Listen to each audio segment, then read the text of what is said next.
awam memainkan peranan yang sangat penting terhadap corak perjalanan masyarakat dalam sesebuah negara. Angkutan awam memberikan banyak penyelesaian terhadap permasalahan seperti kesesakan lalu lintas. Teksi merupakan salah satu pengangkutan awam yang terdapat di Malaysia, di mana berada dalam kategori di bawah kenderaan persendirian. Permasalahan timbul apabila wujudnya Uber. Uber merupakan perkhidmatan pengangkutan awam di mana perkhidmatan dijalankan kepada penumpang yang menempah menggunakan aplikasi elektronik. Uber ini dikatakan telah memberi ancaman kepada pemandu teksi di mana tarikan pelanggan katakan telah berkurang. Yang pertama daripada segi struktur kos. Teksi menggunakan meter yang tidak tetap dan tidak sesuai untuk semua keadaan, manakala Uber cas tambang adalah ditentukan menggunakan aplikasi yang wajib diakses oleh pemandu dan juga pelanggan. Yang kedua iaitu kecekapan waktu puncak. Bagi pengguna teksi, kadar tambang teksi adalah tetap 15 meter yang mengakibatkan tidak boleh mengatasi kesesakan. Uber cas tambang tidak boleh ditipu. Kadar kiraan pembayaran telah ditetapkan oleh sistem aplikasi syarikat Uber itu sendiri. Yang ketiga, keselesaan penumpang. Pengguna teksi mereka kurang selesa dan juga syarikat teksi masih menggunakan jenis kereta Proton Saga yang lama. Uber selesa dan bersih, memandangkan syarikat telah menetapkan bahawa kereta mestinya tidak boleh melebihi 5 tahun. Penggunaan Uber lebih mudah untuk dicapai berbanding teksi. Dengan sekadar menggunakan aplikasi di telefon pintar, pengguna telah boleh mendapatkan penggunaan Uber. Selain itu, kadar tambang yang lebih murah berbanding teksi menyebabkan penumpang lebih gemar untuk memilih Uber berbanding teksi. Penyurutan teksi berlaku disebabkan layanan sesetengah pemandu teksi yang bersikap sombong dan menyebabkan ketidakselesaan terhadap penumpang. Malah terdapat penumpang yang dikenakan tambang yang tidak masuk akal oleh teksi. Oleh itu, pengguna kian berubah kepada penggunaan e-hailing seperti Uber. Perkara ini menyebabkan pemandu teksi berasa tidak puas hati kerana operasi Uber telah menyebabkan mereka hilang sumber pendapatan. Pemandu teksi meminta keadilan terhadap kedua-dua pihak pemandu Uber dan teksi kerana terdapat sesetengah peraturan dan dasar yang dikenakan ke atas pemandu teksi tetapi tidak dikuatkuasakan terhadap pemandu Uber seperti lesen kenderaan perkhidmatan awam, kelulusan Puspakom dan sebagainya.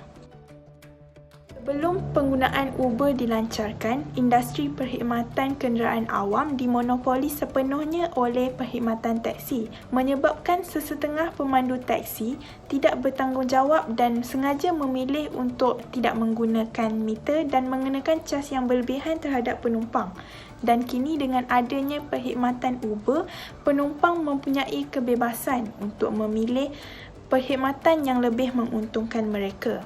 Selain itu, bagi aspek keselamatan, melalui penilaian pemandu di aplikasi Uber, penumpang mempunyai hak untuk memberi aduan sekiranya terdapat ketidakpuashatian terhadap perkhidmatan pemandu Uber, dan ini merupakan satu pendekatan yang baik terhadap keselamatan pengguna yang lain.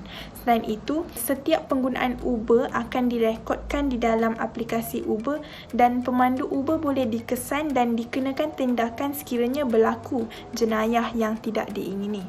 Bagi aspek komuniti, kebanyakan pengguna berpendapat bahawa Uber memberikan kelebihan yang lebih tinggi berbanding teksi disebabkan Uber mengenakan tambang perjalanan yang lebih telus dan boleh diketahui oleh pengguna sebelum memulakan perjalanan. Beberapa penyelesaian telah dicadangkan bagi memulihkan ketegangan yang berlaku. Antaranya ialah dengan mengenakan harga yang berpatutan ke atas pengguna teksi. Selain itu, caj tambahan yang dikenakan oleh teksi bermula 12.30 malam hingga 6 pagi perlu dikurangkan.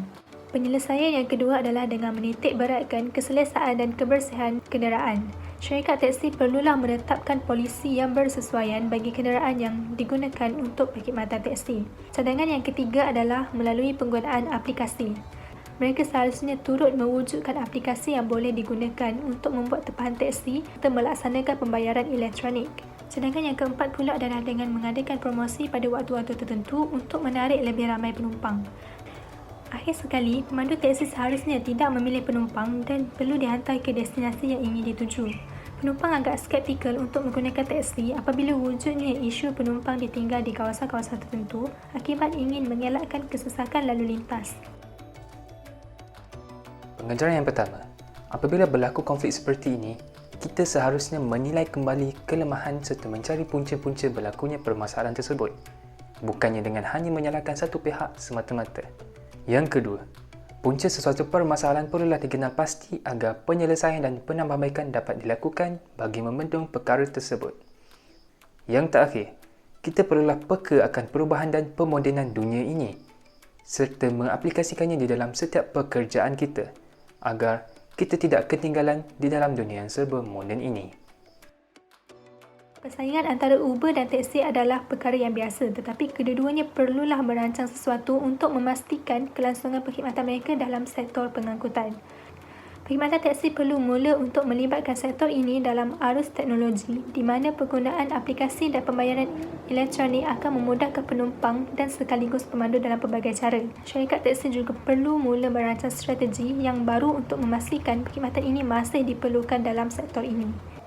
Syarikat teksi menganggap perubahan ini tidak penting dan merasakan perkhidmatan teksi masih relevan seperti dahulu, sedangkan ia meyakinkan dalam jangka masa yang pendek tetapi berbahaya untuk jangka masa yang panjang. Sekiranya sektor ini tidak mengambil langkah untuk turut berinovatif, mereka akan ketinggalan.